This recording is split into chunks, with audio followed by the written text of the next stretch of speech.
Hello everyone, कैसे आप लोग। तो आज का जो ये सेशन है डेली रोज सेशन में आप लोगों का स्वागत है। अभी मैं सो के उठा हूँ, मैंने सोचा कि आप लोग के लिए जो है एक लेक्चर ले लेना चाहिए।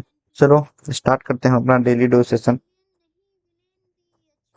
तो आज का जो हमारा सेशन होने वाला है ना, वो सेशन है DD23, यानी कि डेली डेली डोज सेशन का जो हमारा है वो 23rd सेशन है। चलो आज का सेशन हम लोग जो है ना फर्स्ट क्वेश्चन देख लेते हैं। क्या बोला कि ripple frequency of a full wave rectifier working with the 230 volt 50 हर्ज, यानी कि हमारा जो फ्रीक्वेंसी है ना वो कितना है 50 हर्ज, हमें इसे रिपल फ्रीक्वेंसी में।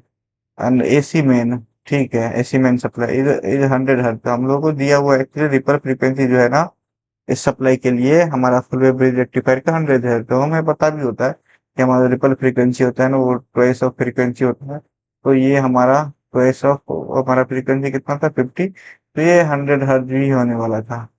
तो ये हमें पता होता है। तो 100 हर्ट्ज दिया हुआ, which of the following statement is not true, कौन सा जो है सही नहीं है। तो हम लोग को क्या पता है कि हमारा जो होता है वो ripple frequency half wave rectifier के लिए जो होता है वो कितना होता है, फ्रीक्वेंसी के बराबर ही होता है। और रिपल फ्रीक्वेंसी हमारा फुल वेव रेक्टिफायर के लिए कितना होता है, 2 इंटू एफ होता है। तो हमारा हाफ वेव रेक्टिफायर के लिए 50 हर्ट्ज होगा और हमारा फुल वेव के लिए कितना हो जाएगा, 2 इंटू 50, यानी कि 100 हर्ट्ज हो जाएगा। 100 हर्ट्ज, 100। हाँ, तो मुझे बताओ इनमें से कौन सा ऑप्शन जो है ना वो करेक्ट नहीं है। रिपल फ्रीक्वेंसी पर half wave rectifier is 50 hertz, ये तो हमारा सही है। ये देखो, ये हाफ वेव रेक्टिफायर के लिए 50 हर्ट्ज है। रिपल फ्रीक्वेंसी और full wave centre tap rectifier working with the same line is 200 hertz. नहीं, अगर देखो फुल वेव रेक्टिफायर अगर हमारा सेंटर टैप हो या ब्रिज रेक्टिफायर हो, 2 इंटू यानी कि 100 ही होगा। यहाँ पे 200 दिया, तो ये ऑप्शन हो जाएगा हमारा गलत। रिपल फ्रीक्वेंसी पर full wave rectifier centre tap rectifier working with the same line of 100 hertz, तो सेंटर टैप हो या जो भी हो, तो ये भी हमारा सही है। तो हमें यानी कि हमारा जो बी ऑप्शन है ना वो गलत है, हमें नोटरी सेलेक्ट करना है। हमारा बी जो है ना इसमें से करेक्ट आंसर हो जाएगा। नेक्स्ट देखो, which voltage source convert chemical energy to the electrical signal. तुम्हारा बैटरी जो है ना, बैटरी है हमारा, देख लो बहुत सारा टाइप का बैटरी होता है। तो उस बैटरी जो होता है ना क्या करता है, केमिकल एनर्जी को इलेक्ट्रिकल एनर्जी में कन्वर्ट करता है। जैसे मैं यहाँ पे बात कर लूँ सिल्वर जिंक बैटरी का, तो सिल्वर जिंक में ये जो होता है हमारा, ये हमारा एनोड होता है सिल्वर, और ये हमारा कैथोड होता है जिंक। इसका जो नॉमिनल वोल्टेज होता है 1.86 वोल्ट। और हमारा ये इसमें जो रहता है ना इलेक्ट्रोलाइट कौन सा होता है पता है क्या, इलेक्ट्रोलाइट होता है इसमें KOH, पोटेशियम हाइड्रोक्साइड। लिख रहे हैं तो लिख लो। तो ये होता है। वैसे ही हमारे पास बहुत टाइप के बैटरी होते हैं। हमारे पास निकल कैडमियम बैटरी होता है। करंटली जो नॉर्मली हम लोग के मोबाइल फोन में लगा रहता है ना, वो होता है लिथियम आयन बैटरी होता है। और हमारे ईवी में यूज होता है lithium ion battery. Lithium ion battery का ना बहुत ज्यादा वाइडली यूज है, तो काफी अच्छा बैटरी होता है ये। तो हमारा जो एक बैटरी होता है ना, बैटरी में बहुत सारे सेल्स लगे होते हैं। बैटरी में जो है, मान लो कि आपका ना ये एक टाइप का एक बड़ा सा बैटरी है। उस बड़े से बैटरी में ना आपका बहुत सारा सेल लगा हुआ है छोटा छोटा। उस सेल को मिला के बैटरी हमारा जो है ना वो बनता है। वो ऐसे करके हमारा होता है। इसीलिए आप जब भी बैटरी का सिंबल भी देखोगे ना आपके फोन में, पुराना वाला फोन, तो बैटरी का सिंबल कुछ ऐसा बना रहता है। बैटरी का सिंबल कुछ ऐसा बना रहेगा और बीच में ऐसा ऐसा रहता है। तो ये जो बीच वाला जो दिख रहा है ना आप लोगों को, वो क्या दिख रहा है, ये डिनोट कर रहा है कि ये सेल लगा हुआ है। तो ये जो पूरा जो है वो है एक बैटरी, और इसके अंदर जो है ना वो लगा है सेल। तो एक्चुअली जो इलेक्ट्रिक केमिकल एनर्जी को जो है ना, केमिकल एनर्जी को इलेक्ट्रिकल एनर्जी में सेल ही कन्वर्ट करता है, और सेल को हम लोग जोड़ के बैटरी बनाते हैं। यहाँ पे जो तो सर सोलर सेल क्यों नहीं आंसर होगा, क्योंकि सोलर सेल जो है ना केमिकल एनर्जी का नहीं, वो लाइट एनर्जी को जो है ना इलेक्ट्रिकल एनर्जी में कन्वर्ट करता है, इसलिए हमारा सोलर सेल नहीं होगा। हमारे यहाँ पे बैटरी हो जाएगा। और बैटरी हमारे पास यानी कि बैटरी का सेल हो जाएगा। बैटरी सेल यहाँ पे जो है ना एक्चुअली एग्जांपल होना चाहिए। बैटरी जो है ना वो ठीक है, सबसेट ऑफ बैटरी जो है वो एक पैकेज हो गया, तो उसके अंदर बहुत सारा जो है ना सेल होता है। तो ये हमारा हो गया। और भी आप लोग को जो भी बैटरी है ना उसका भी याद रखना। 40 of charge flow through a point of 20 in 20 second. देखो एक पॉइंट, एक यहाँ है, एक यहाँ, इस पॉइंट से ए पॉइंट बी तक जाना है 40 कूलम चार्ज को। तो वो जो जा रहा है हमारा 20 सेकेंड में जा रहा है, तो जो इस चार्ज को भेजेगा तो वो उसको हम लोग बोलते हैं वोल्टेज या पोटेंशियल बोलते हैं, जिसको हम लोग वोल्टेज बोलते हैं। और जिस रेट से ये जाएगा उसको बोलते हैं करंट। तो हमारा आई जो होता है ना, वो हमारा हो जाता है क्या, क्यू अपॉन टी, यानी कि कूलम्ब पर सेकेंड। तो ये भी याद रखना कि हमारा करंट का जो यूनिट होता है ना वो एम्पियर होता है, जो कि हमारा क्या होता है, कूलम्ब पर सेकेंड के बराबर होता है। इसको एम्पियर भी बोलते हैं। तो हमारा क्या हो जाएगा, कितना कूलम्ब दिया हुआ है, 40 कूलम्ब, डिवाइड बाई टाइम कितना है 20, यानी कि 2 एम्पियर है। वो करंट आंसर हो जाएगा तुम्हारा ए नंबर। नेक्स्ट क्वेश्चन को मूव करेंगे। When a parallel resistor are three different value, ठीक है, what is the greatest power dissipation. देखो, अगर यहाँ पे पैरेलल रेजिस्टर है, एक, दो, तीन, ये हमारा है R1, R2, R3, यहाँ पे वोल्टेज है V। तो देखो पैरेलल में तो वोल्टेज सेम होता है ना, तो इसके पास भी सेम वोल्टेज होगा, इधर भी सेम, इधर भी सेम वोल्टेज होगा। यानी कि हमारा अगर पावर डिसिपेशन R1 में निकाले तो वो तो V स्क्वायर अपॉन R हो जाता है ना। तो यहाँ पे V तो सब में सेम ही है, तो यहाँ पे हो जाएगा R1। तो ऐसे ही अगर पावर डिसिपेशन देखो R2 में, तो कितना हो जाएगा, V स्क्वायर अपॉन R2।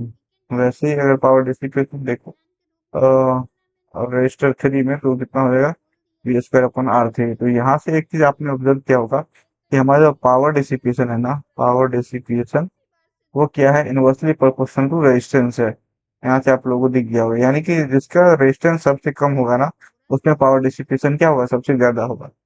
तो the smallest resistance which has the greatest power dissipation, the smallest resistance has the greatest power dissipation. तो हमारा ए जो है ना करेक्ट करेक्ट आंसर हो जाएगा। ऐसा जो लोएस्ट पावर डिसिपेशन बोलता तो हमारा हाई लार्जर रेजिस्टेंस जो है ना, इसमें सबसे ज्यादा पावर डिसिपेशन होगा। What is the total power loss if 2K and 1K parallel connection resistor have the total current। देखो 2K और 1K पैरेलल में है, तो यहाँ से हम लोग क्या करेंगे, पहले आर इक्वल निकालेंगे। 2 पैरेलल 1 कितना होता है बताओ, 2/2 + 1, तो कितना हो जाएगा 2/3। ये हमारा हो गया किलो ओम, हमारा इक्विवेलेंट रेजिस्टेंस। और हमारे पास करंट की वैल्यू है कितनी, 3 मिली। काफी काफी ज्यादा सिंपल क्वेश्चन है। पी इक्वल तो कितना हो जाएगा, एस्पर इंटू आर। ये सिंपल क्वेश्चन है तो इसलिए मैं करा दे रहा हूँ, और नहीं तो मैं काफी अच्छे अच्छे क्वेश्चन भी लेके आता हूँ। वो सिंपल क्वेश्चन भी हमें मिस नहीं करना है। यानी कि हमारा कितना हो गया, 3 का स्क्वायर मल्टीप्लाई टू रेजिस्टेंस 2/3।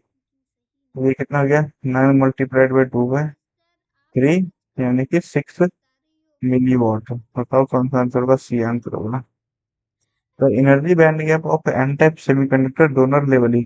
तो देखो डोनर एनर्जी लेवल होता है एन टाइप में, वो slightly below the conduction band होता है। वहीं पे अगर हम लोग पी टाइप की बात करें, तो ये हमारा जो है ना स्लाइटली एबव बैलेंस बैंड, ये हमारे पी टाइप मटेरियल के लिए है। अगर पी टाइप में हमारा पूछे कि एक्सेप्टर एनर्जी लेवल कहाँ होता है, तो वो हमारा होता है slightly above the balance band. और हमारा जो मेटल होता है ना, उसमें हमारे कंडक्शन बैंड और बैलेंस बैंड दोनों क्या होते हैं, ओवरलैप होते हैं। The conductivity sigma, mobility mu and hall coefficient के एच इज रिलेटेड एज। तो आप लोगों को पता होगा कि हॉल कोएफिशिएंट का जो फॉर्मूला होता है कितना होता है, R H equal to 1/n Q. ये भी होता है। और हमने पढ़ा है सिग्मा जो होता है हमारा कंडक्टिविटी, वो क्या होता है, N into Q into mu होता है। तो यहाँ से आप क्या लिख सकते हो, इसको सिग्मा अपॉन एन क्यू लिख सकते हो, इक्वल टू म्यू। देखो 1/n क्यू आर एच है ना, इसको sigma into R H Hall coefficient equal to mu. तो ये हमारा फॉर्मूला हो गया। हमारा देखो mu equal to sigma into के एच। यहाँ पे देखो के एच को हॉल कोएफिशिएंट माना है, मैंने आर एच को माना है, आप के एच मान लो, जो भी करना है। तो हमारा ए जो है ना करेक्ट आंसर हो जाएगा। अगर यहीं पे पूछ, मैं आप लोगों को एक होमवर्क देता हूँ।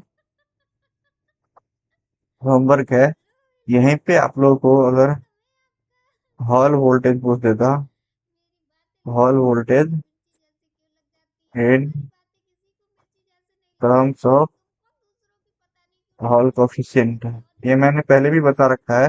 अगर मेरा सारा वीडियो आप लोग देखते आए हो, तो आप लोगों को ये आंसर देने में जो है ना कोई भी परेशानी नहीं होगी, आप लोगों को पता होगा। तो मुझे आंसर करने में बताओ। The forbidden band gap of semiconductor is of. तो अगर 1 इलेक्ट्रॉनिक वोल्ट के आसपास होना, तो हमारा फॉरबिडन एनर्जी गैप जो रहता है वो सेमीकंडक्टर का होता है। तो मैं आप लोगों को बता ही देता हूँ, ये हमारा हो गया सिलिकॉन, ये हमारा हो गया जर्मेनियम, ये हमारा हो गया गैलियम आर्सेनाइड। ये मैं 0 केल्विन पे बता रहा हूँ, ये मैं बताऊंगा 300 केल्विन पे। तो देखो 0 केल्विन पे अगर सिलिकॉन का देख ले तो हमारे पास 1.21 इलेक्ट्रॉन वोल्ट होता है, और यहाँ पे 300 पे देखे तो 1.1 इलेक्ट्रॉन वोल्ट होता है। जर्मेनियम का देखे तो 0.785 इलेक्ट्रॉन वोल्ट होता है। वहीं पे अगर हम लोग ऐसे करता हूँ, वहीं पे अगर हम लोग जर्मेनियम का 300 केल्विन पे देखें तो हमारा 0.72 इलेक्ट्रॉन वोल्ट होता है। यहाँ पे 1.47478 इलेक्ट्रॉन वोल्ट होता है, यहाँ पे 1.43 इलेक्ट्रॉन वोल्ट होता है। तो ये याद रखना आप लोगों को।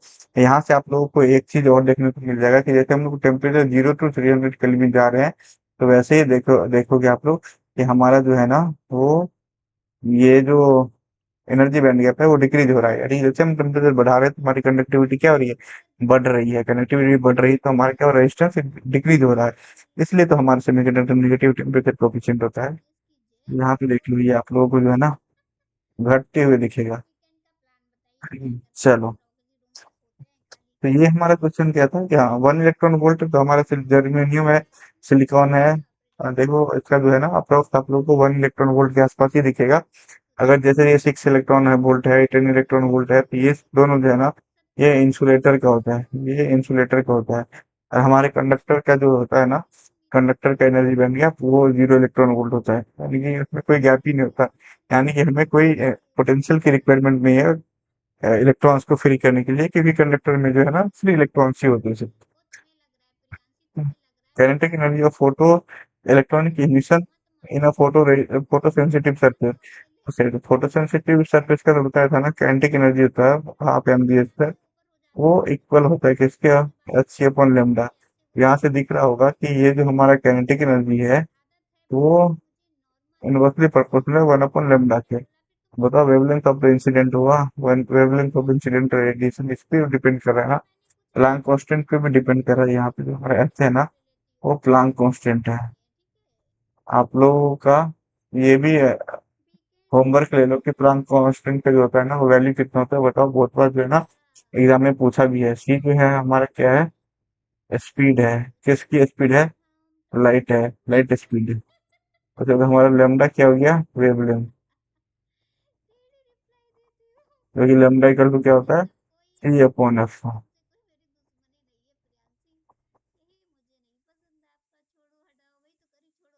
ठीक है, नेक्स्ट पे हम लोग बढ़ेंगे। नेक्स्ट देखो क्या बोला है, minimum minimum charge carried by ion is. तो वो हमारे पूछ रहा है कि आयन पे जो है ना मिनिमम चार्ज क्या होता है। देखो ये हमारा एक जो होता है ना एक एटम होता है।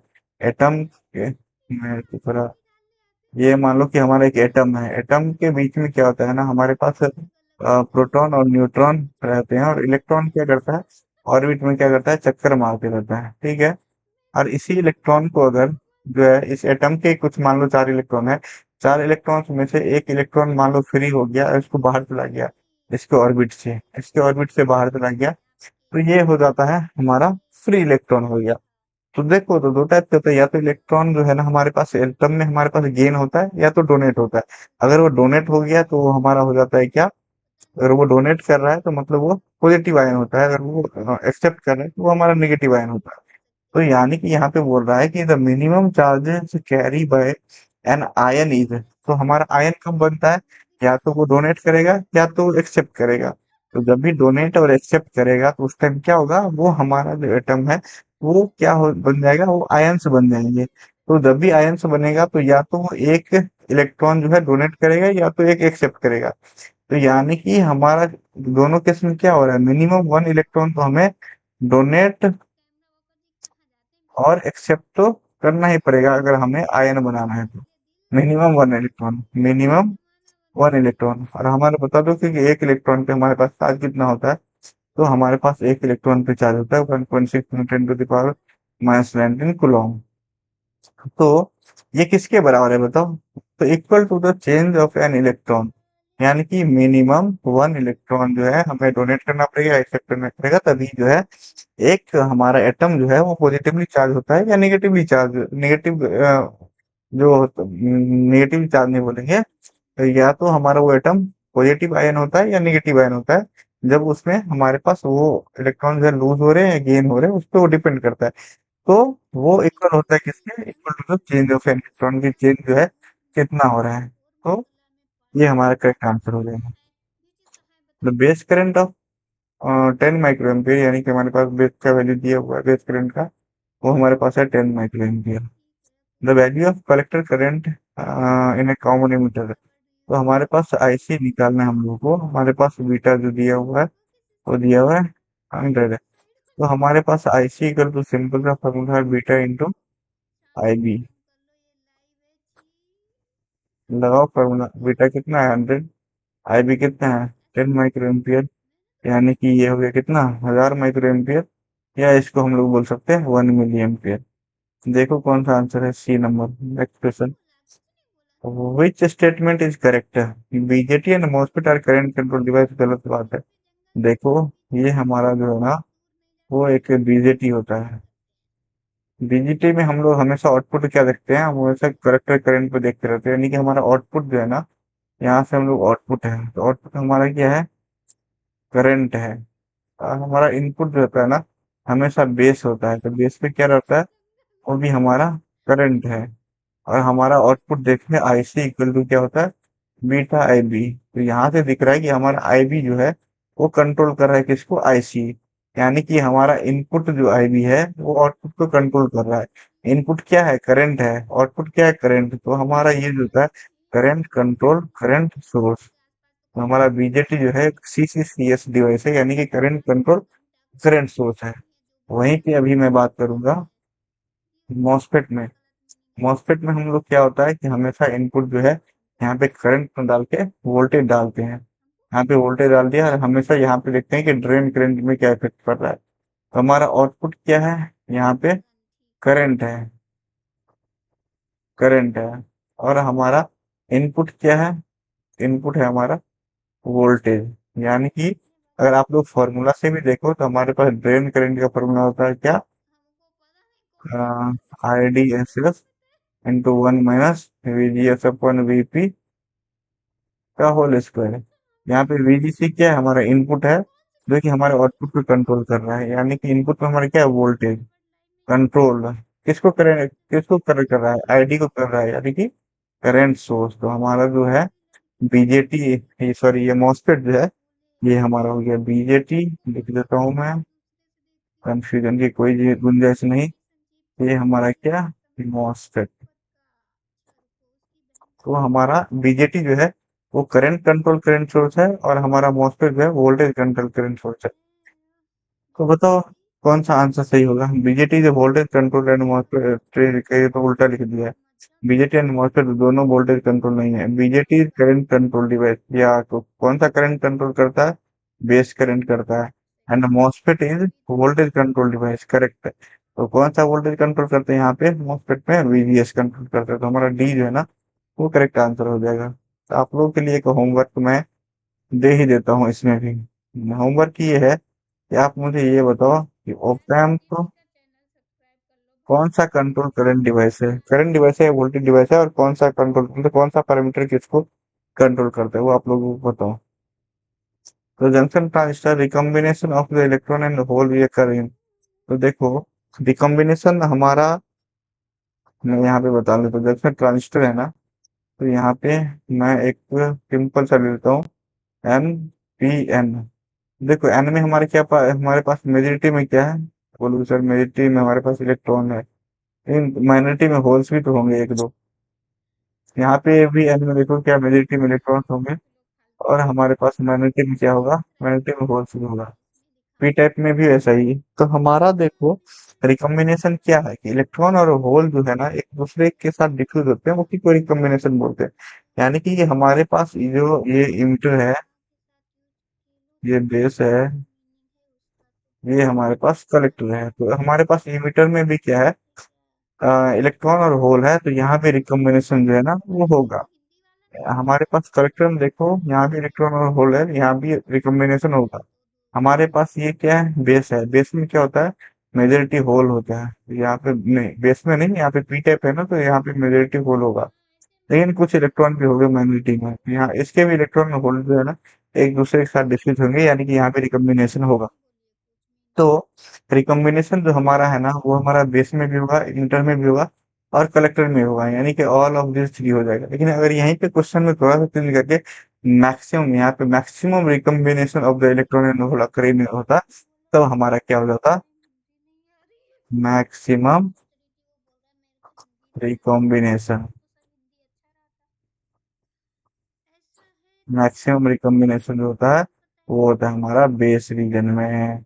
यहाँ पे मैक्सिमम नहीं पूछा है, सिर्फ रिकॉम्बिनेशन पूछा है, तो हमारा तीनों जो है अ, तीनों में होगा, इमिटर में भी होगा, बेस में भी, कलेक्टर में भी। इन NPN transistor when emitter junction is forward bias, collector junction is reverse bias the transistor ये। तो देखो दो टाइप, दो यहाँ पे है, एक तो है जंक्शन इमिटर जंक्शन, या इसको इमिटर बेस जंक्शन भी बोलते हैं। और एक होता है हमारा ये कलेक्टर जंक्शन, या उसको कलेक्टर कलेक्टर बेस जंक्शन बोलते हैं। तो एक हमारा इमिटर बेस जंक्शन, एक हमारा कलेक्टर बेस जंक्शन। इसको मैं अगर थोड़ा और इधर लिख लूँ तो अच्छा रहेगा। तो एक कलेक्टर बेस जंक्शन, तो अगर हमारा emitter junction base forward base में है, ये भी फॉरवर्ड बेस में है, तो हमारा सर्किट जो रहता है ना उसका बिहेवियर, बिहेवियर जो है वो क्या होता है, एक ऑन स्विच की तरह होता है। ये जो हमारा सेचुरेशन रीजन है, कौन सा सेचुरेशन, यहाँ पे हमारा जो है जो ट्रांजिस्टर है वो एक ऑन स्विच की तरह काम करता है। वहीं पे अगर ये हमारा एक फॉरवर्ड बेस है, इमिटर बेस सेंसर, और कलेक्टर बेस सेंसर जो है वो रिवर्स बेस है, तो इसको बोलते हैं एक्टिव रीजन। यहाँ पे हमारा ट्रांजिस्टर जो है वो किसकी तरह काम करता है, ट्रू एक एम्पलीफायर की तरह काम करता है। वहीं पे अगर हमारा ये रिवर्स बेस में है, इमिटर बेस जंक्शन, और ये हमारा फॉरवर्ड बेस में है, उस कंडीशन में हमको हम लोग इसे बोलते हैं रिवर्स एक्टिव रीजन।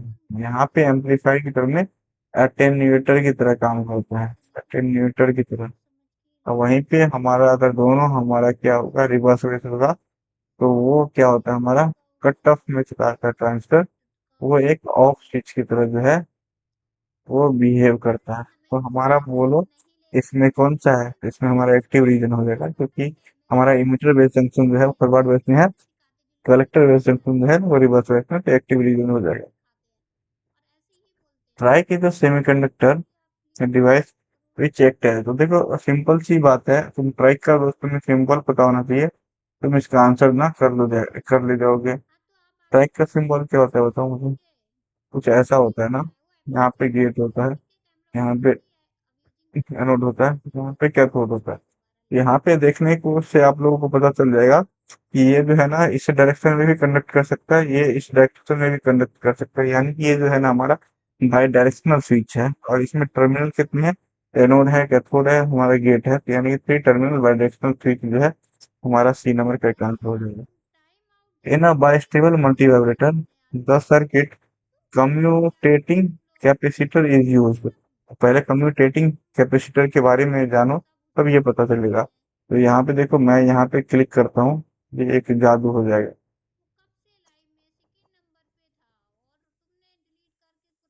मैं कर देता हूँ यहाँ पे क्लिक से। अरे भाई जादू नहीं हो रहा है यार। मैं यहाँ पे क्लिक करता हूँ, यहाँ पे देखो क्लिक करने पे हमारे पास ये ना बाइस्टेबल मल्टीवाइब्रेटर आ गया। देखो यहाँ पे क्या होता है ना, जब भी हमारा ट्रिगर जाता है तो ये हमारा क्या होता है, एक ट्रांजिस्टर ऑन होता है, दूसरा ट्रांजिस्टर क्या होता है, ऑफ हो जाता है। तो जब ये ट्रांजिस्टर है लाइटर लेता हूँ। तो देखो जब हमारा मान लो कि ये ट्रांजिस्टर ऑन है, और ये भी हमारा ट्रांजिस्टर जो है ना, जब एक ट्रांजिस्टर ऑन होगा दूसरा ऑफ होता है, तो ऐसा करके हमारे को तो इसका ये है। लेकिन देखो अगर मान लो कि आपको ये ट्रांजिस्टर ना, ये जब ऑफ होगा ट्रांजिस्टर, तो ये ऑफ होने टाइम ये पहले ऑन था, अब ये ऑफ हो रहा है। तो जब ये ऑन था तो इसमें जो रहेगा ना कुछ स्टोर चार्ज, चार्ज जो है ना कुछ स्टोर रह जाते हैं, जिसको हम स्टोरेज चार्ज बोलते हैं। उसकी वजह से ये हमारा कैपेसिटर क्या होगा, ऑफ का तो हमारा सिग्नल आ गया, लेकिन ये तो हमारा तुरंत ऑफ नहीं होगा, ये हमारा कुछ टाइम लेगा ऑफ होने में। उसी को हम लोग बोलते हैं क्या, फिर देखो उसी को हम लोग बोलते हैं किधर चला गया भाई? मैं इधर से पेन ले लेता हूँ। हम्म, उसी को जो है ना हम लोग क्या बोलते हैं, आ, अच्छा इसमें ये नहीं है, ओके।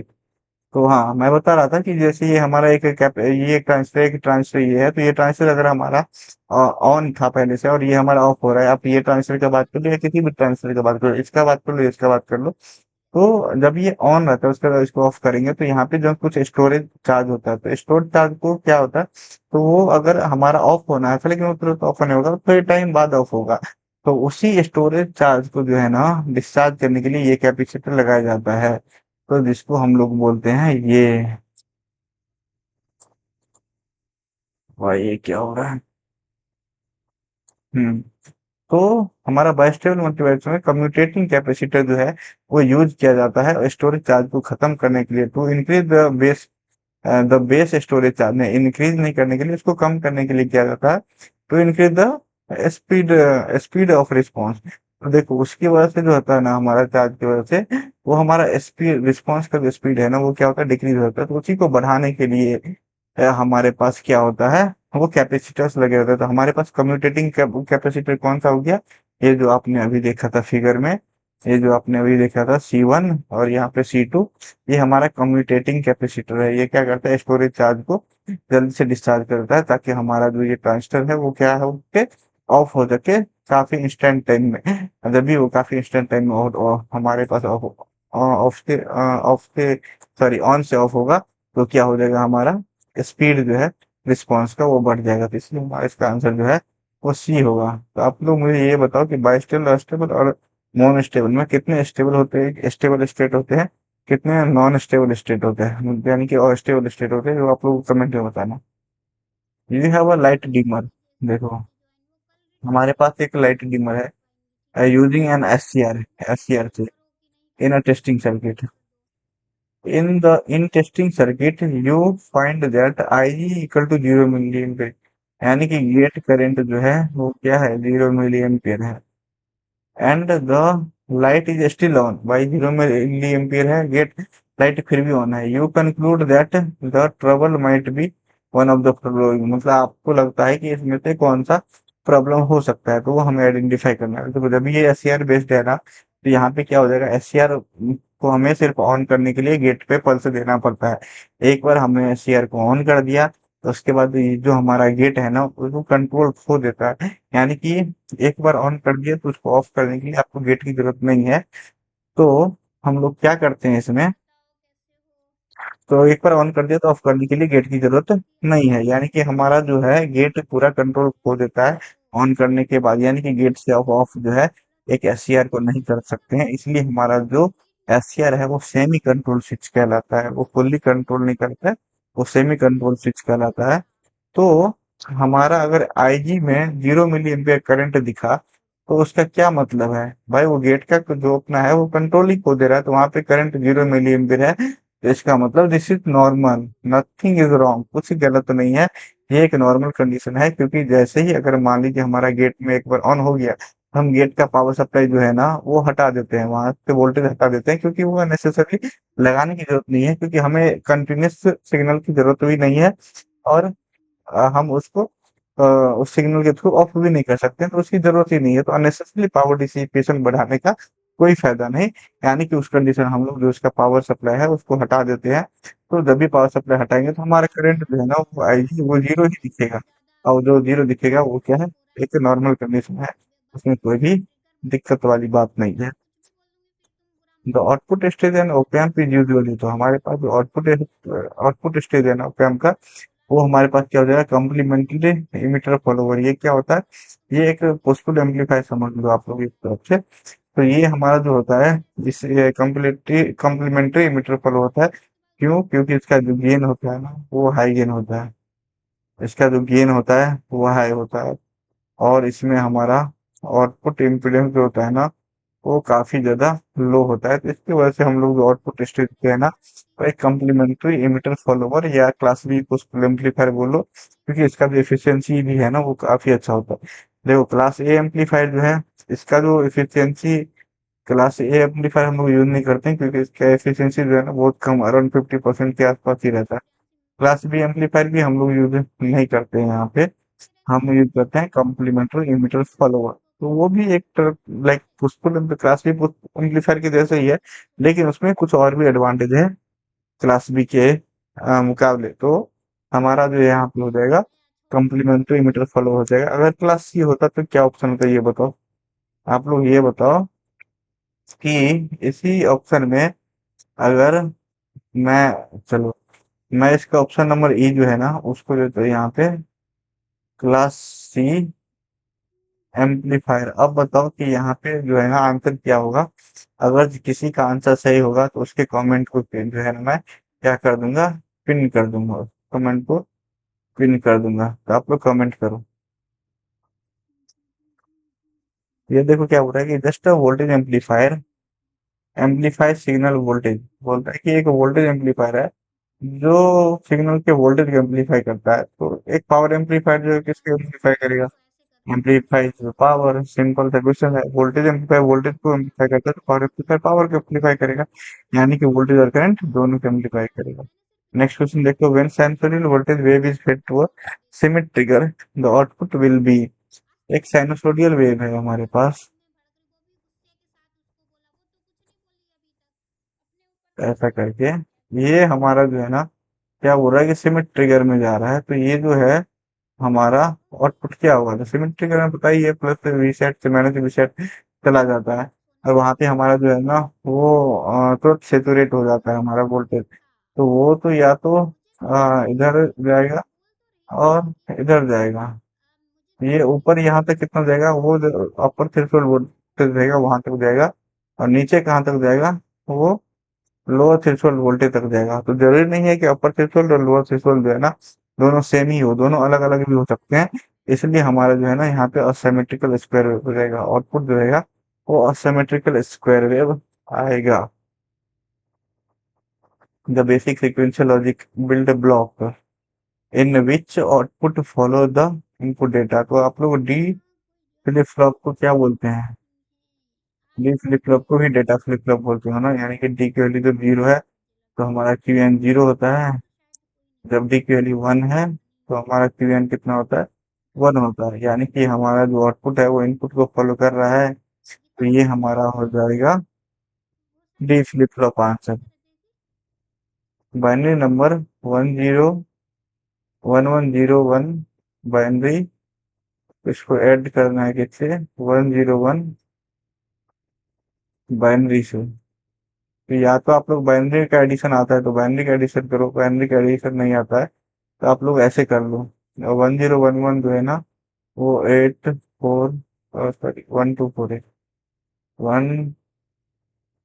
1248। देखो वन कहाँ कहाँ है, वन है 8 के पास, 4 के पास, 1 के पास। तो यहाँ पे हमारा 8 4 12 प्लस 1 13 हो गया। पहले वाला का डेसिमल 13 है, दूसरे वाला का डेसिमल कितना हो जाएगा 5। तो 13 5 कितना हो जाएगा 18। अब 18 को बदल दो तुम बाइनरी में, कितना हो जाएगा 1248 16। तो 16 प्लस 2 18। तो 10010। ये हमारा बाइनरी में है ना। तो अगर उनको सम करेंगे तो 10010। तो हमारा बी नंबर जो है ना वो करेक्ट आंसर हो जाएगा। नहीं तो आप लोग बाइनरी एडिशन करो, बाइनरी एडिशन में 0 0 0 कैरी वन। तो ये 0 0 0 और कैरी वन था तो वन, फिर 1 1 0 कैरी वन,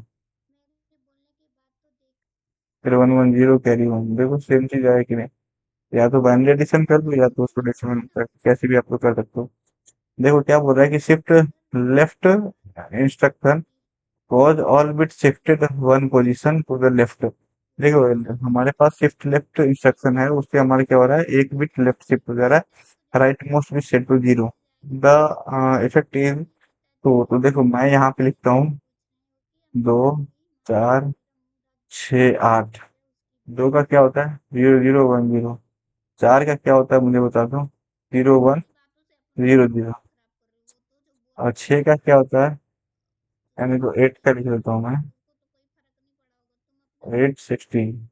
8 का बताओ, क्या होता है 1000, ये होता है हमारा 8 का।